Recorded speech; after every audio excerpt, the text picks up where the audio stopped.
Lockdown की वो झकझोर देने वाली तस्वीर याद है जिसमें एक पिता अपने बच्चे को कंधे पर उठाए सैकड़ों किलोमीटर से सफर पर निकला था और कैमरे से आंख में आंख मिलाती वो तस्वीर, या फिर दिल्ली दंगे में एक मुस्लिम शख्स को घेरती पीटती भीड़ की वो तस्वीर जिसमें लोगों के हाथों में डंडे लोहे के रोड थे। पिटने वाला शख्स लहूलुहान हुआ जमीन पर गिरा पड़ा था। दर्दनाक सच्चाई को दुनिया के सामने लाने वाली तस्वीरें जो किसी के भी रोंगटे खड़े कर देने की ताकत रखती हों, इन तस्वीरों को बनाने वाला, इन तस्वीरों को लेने वाला photographer, photo journalist Danish Siddiqui अब इस दुनिया में नहीं है। वो जंग में सिपाही की तरह शहीद हो गए। अफगानिस्तान में तालिबान के हमले में भारतीय पत्रकार और पुलित्जर पुरस्कार से सम्मानित फोटो जर्नलिस्ट दानिश सिद्दीकी की मौत हो गई। अफगानिस्तान के न्यूज़ चैनल टोलो न्यूज़ ने दानिश की मौत की जानकारी सबसे पहले दी थी। दानिश अफगानिस्तान के स्पीन बोलदाक जिले में अफगान स्पेशल फोर्सेस के साथ थे और न्यूज़ एजेंसी राइटर्स के लिए रिपोर्टिंग कर रहे थे। दानिश की आखिरी खबर कंधार से थी जिसमें उन्होंने तालिबान और अफगान सुरक्षा बलों के बीच भीषण लड़ाई के बारे में बताया था। दानिश ने अपने ट्विटर पर अफगानिस्तान में तालिबान के साथ चल रही लड़ाई के बारे में बताया था। अपनी मौत से ठीक 3 दिन पहले भी दानिश एक हमले में बाल बाल बचे थे। 13 जुलाई को ट्विटर पर दानिश ने बताया कि जिस गाड़ी में वे सवार थे उसे निशाना बनाया गया। उन्होंने लिखा कि उनकी और सुरक्षा बलों की गाड़ी पर 3 आरपीजी राउंड दागे गए थे। उन्होंने यानी कि रॉकेट लॉन्चर दागे गए थे। उन्होंने लिखा कि भाग्यशाली हूँ, सुरक्षित हूँ। दिल्ली के जामिया से पढ़े दानिश को साल 2018 में पुलित्जर पुरस्कार से नवाजा गया था। ये अवार्ड उन्हें रोहिंग्या मामले में कवरेज के लिए मिला था। दानिश पहले भारतीय थे जिन्हें पुलित्जर अवार्ड मिला था। दानिश की बोलती तस्वीरें आज भी अगर आप देखोगे तो आपके रोंगटे खड़े हो जाएंगे। हाल फिलहाल दानिश की वो तस्वीर बहुत चर्चा में आई थी जब दिल्ली में एक शमशान घाट से उन्होंने ली थी। दिल्ली के एक शमशान घाट की वो तस्वीर थी। इस एक तस्वीर ने पूरी पिक्चर साफ हो रही थी कि कैसे कोरोना की दूसरी लहर में भारत में बहुत ज़्यादा मौतें हो रही हैं। जहां एक तरफ चाहे राज्य सरकार हो चाहे केंद्र सरकार हो वो मौतों को नकार रहे थे, लेकिन दानिश की एक तस्वीर ने पूरी पिक्चर साफ कर दी थी कि आखिर कोरोना की दूसरी वेव में क्या चल रहा है। दानिश की इस तस्वीर के बाद देश से लेकर दुनिया में कोरोना में सरकारी लापरवाही और मौत की संख्या पर सवाल उठने लगे थे। कोरोना की दूसरी लहर में दिल्ली के शमशान घाट में जलती बेतहाशा लाशों की एक तस्वीर ने देश की असल तस्वीर सबके सामने लाकर रख दी थी।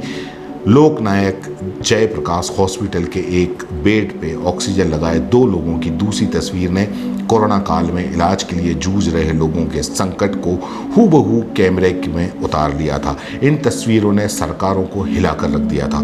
कोरोना के समय पूरा देश लगभग थम सा गया था। तब 40 साल के दानिश के कैमरे ने ऐसी तस्वीरें खींची जिन्होंने देश ही नहीं दुनिया को हिलाकर रख दिया। अफगानिस्तान में रिपोर्टिंग करते हुए इस तरह की घटनाएं दानिश के साथ कई बार हुई, लेकिन उनका हौसला नहीं तोड़ पाई। सिद्दीकी के पिता प्रोफेसर अख्तर सिद्दीकी ने बताया कि बेटे का जो पैशन है उसको देखकर हमने उसे अफगानिस्तान जाने से नहीं रोका। उन्होंने बताया कि दानिश अपने काम को लेकर बेहद संजीदा थे। प्रोफेशन के आगे वो किसी की भी बात नहीं सुनते थे। उन्हें चैलेंज लेना बहुत पसंद था। दानिश की कई सारी तस्वीरें और रिपोर्ट्स राइटर्स की वेबसाइट पर अब भी मौजूद हैं। हाल के दिनों में वो अपनी पत्रकारिता के जरिए युद्ध जैसे हालात से गुजर रहे देश के हाल बता रहे थे। वो खुद अफगान सेना के साथ मिशनों पर जाते बिना रुके घंटों काम करते थे। 13 जुलाई को दानिश ने एक ऐसी तस्वीर ट्वीट की जिसमें वो सुरक्षा बलों के साथ घास के मैदान पर आराम करते नजर आ रहे हैं। उन्होंने बताया कि 15 घंटे का लगातार मिशन पे रहने के बाद 15 मिनट के आराम का मौका मिला। इससे ये पता चलता है कि दानिश का काम कितना मुश्किल भरा था। और यह कहने की ज़रूरत नहीं कि दानिश जब भारत में कोरोना से मची तबाही दुनिया को दिखा रहे थे उस समय खुद उनकी जान भी दांव पर लगी रही होगी। कोरोना काल में इस तरह की पत्रकारिता जुनून और काम के प्रति प्यार के बिना नहीं हो सकती थी। भारत में चल रहे किसान आंदोलन को वो नवंबर 2020 से ही लगातार कवर करते रहे।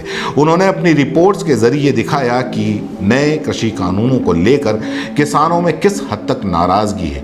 किसान आंदोलन में पुरुषों के साथ ही महिलाएं और बच्चे भी बढ़ चढ़कर हिस्सा लेते रहे हैं। कड़ाके की ठंड में चल रहे प्रदर्शन के दौरान किसानों को कितनी मुश्किलें झेलनी पड़ रही हैं, और यही चुनौतियों का सामना करते हुए दानिश सिद्दीकी आखिरकार आखिरी वक्त तक भी अपनी आखिरी रिपोर्टिंग करते हुए ही शहीद हुए। इधर दानिश सिद्दीकी की हत्या पर तालिबान ने बयान जारी किया कि तालिबान ने दानिश सिद्दीकी की मौत के पीछे अपनी भूमिका से साफ इनकार किया है। साथ ही तालिबान ने मौत पर दुख भी जताया। सिद्दीकी की हत्या में तालिबान का हाथ होने से इनकार करते हुए तालिबान के प्रवक्ता जबीउल्लाह मुजाहिद ने CNN न्यूज़ 18 से कहा कि हमें नहीं पता कि किसने फायरिंग के दौरान पत्रकार की मौत हुई और कैसे हुई। हम नहीं जानते कि उनकी मौत कैसे हुई। CNN न्यूज़ 18 को दिए एक एक्सक्लूसिव इंटरव्यू में मुजाहिद ने कहा कि युद्ध क्षेत्र में प्रवेश करने वाली किसी भी पत्रकार को हमें खबर देनी चाहिए ताकि हम उस पत्रकार की उचित देखभाल कर सकें। सिद्दीकी की मौत पर खेद व्यक्त करते हुए तालिबान के प्रवक्ता ने कहा कि हमें भारतीय पत्रकार दानिश सिद्दीकी की मौत के लिए खेद है। दानिश न्यूज एजेंसी राइटर्स के साथ काम करते थे। उनके शव को रेड क्रॉस की अंतर्राष्ट्रीय समिति ICRC को सौंप दिया गया है। शव को अब भारत लाने की तैयारी की जा रही है। अफगान कमांडर के राइटर्स को बताया कि अफगान स्पेशल फोर्स स्पीन बोल्टक के मुख्य बाजार क्षेत्र पर फिर से कब्जा करने के लिए लड़ रहे थे जब सिद्दीकी और एक वरिष्ठ अफगान अधिकारी मारे गए। अफगान कमांडर ने इसके लिए तालिबान की गोलीबारी को जिम्मेदार ठहराया। अफगानिस्तान के राष्ट्रपति अशरफ गनी ने भी दानिश सिद्दीकी की मौत पर गहरा शोक जताया है।